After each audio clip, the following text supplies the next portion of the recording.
Halo, selamat berjumpa kembali. Kali ini kita akan membahas lanjutan dari pembahasan video sebelumnya, masih tentang relasi dan fungsi, tapi kita di sini akan lebih menyoroti lebih ke fungsi. Relasi sudah kita lewati dan sekarang kita akan fokus pada fungsi.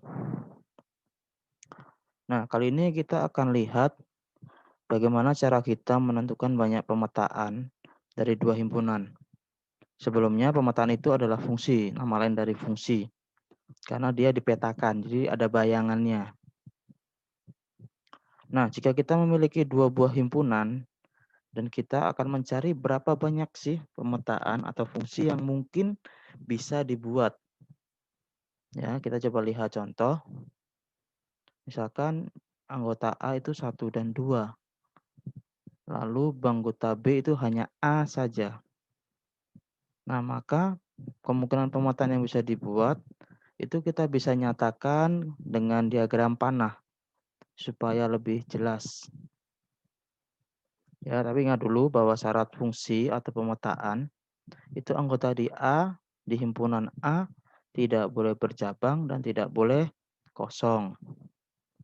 Nah, kemungkinan pertama satu dan 2 itu dipasangkan dengan A. Ya, itu kemungkinan pertama. Adakah kemungkinan yang lain?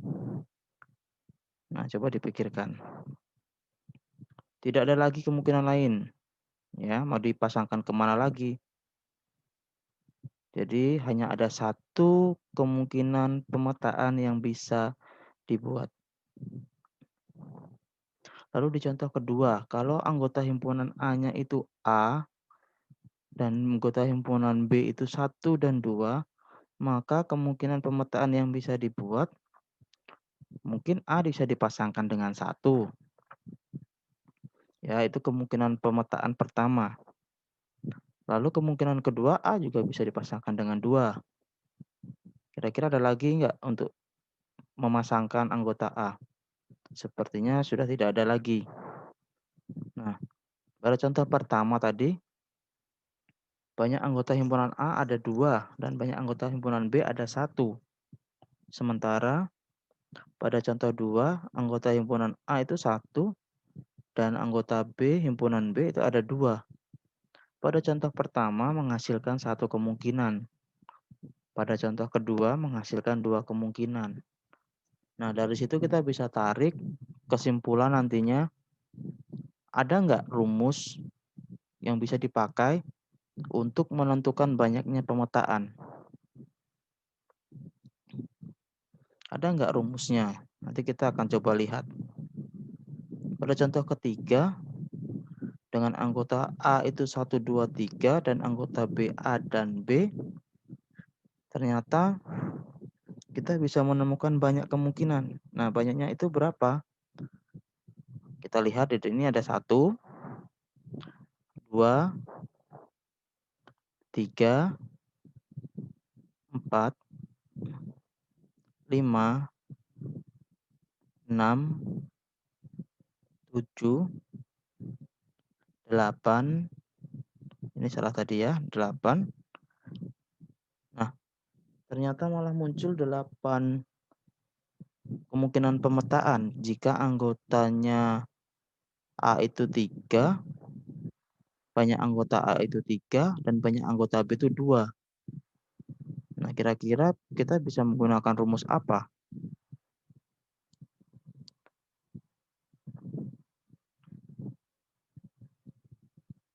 Ada 8 kemungkinan.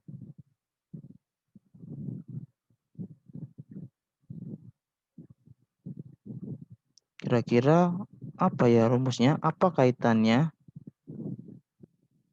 2, 1, 1, 1, 2 itu 2,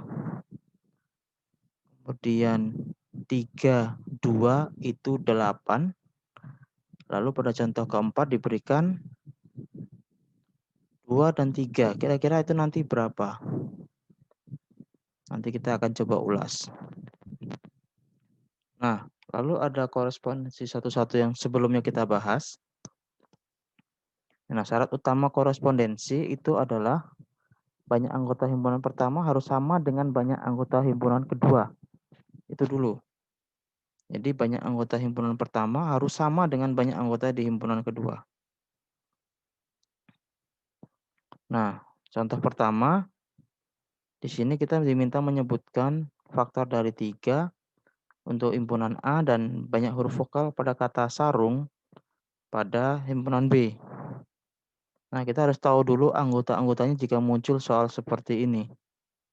Jika kita salah menemukan anggotanya, maka jawaban kita juga pasti akan salah. Nah, anggota A itu anggotanya ternyata 1 dan 3. Faktor dari 3 itu ya 1 dan 3. Banyaknya ada 2.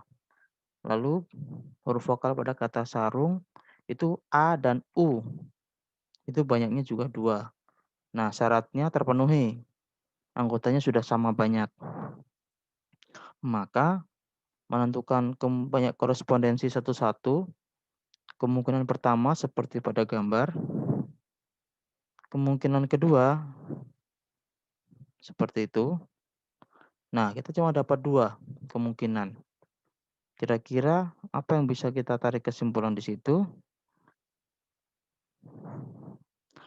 Lalu kalau anggotanya 3, sama-sama 3, itu kira-kira nanti berapa?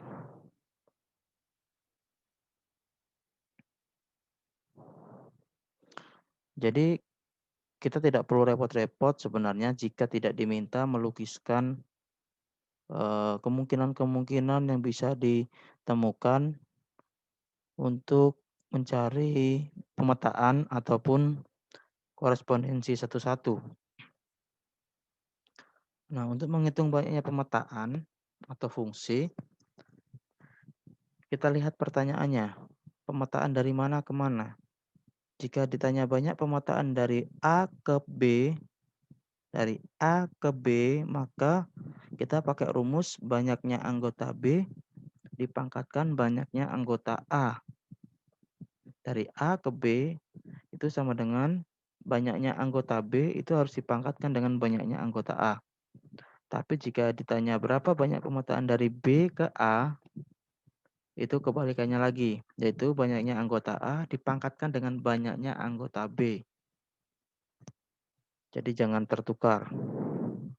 Sementara untuk menghitung banyaknya korespondensi satu-satu, kita menggunakan istilah faktorial. Faktorial itu seperti dikalikan mundur sampai angka 1. Contoh misalkan, kalau 2 faktorial berarti 2 kali 1. 3 faktorial 3 kali 2 kali 1. 4 faktorial 4 kali 3 kali 2 kali 1. Nah, kalau kalian diminta untuk menggambar 24 misalkan, 4 faktorial diminta menggambar semuanya, ya habis waktu kalian. Jadi ini dipakai nantinya jika ada soal pilihan ganda, kalian sudah paham rumus yang dipakai, jadi tidak perlu melukis. Nah, kurang lebih seperti itu untuk pembahasan fungsi mengenai menghitung banyaknya pemetaan dan korespondensi. Semoga ini bisa membantu kalian mempelajari lebih jauh. Dan di materi berikutnya kita akan membahas lagi tentang materi fungsi yang lain yang berikutnya mengenai grafik fungsi yang bisa kita buat. Nah, sampai di sini semoga ini bisa membantu kalian. Terima kasih.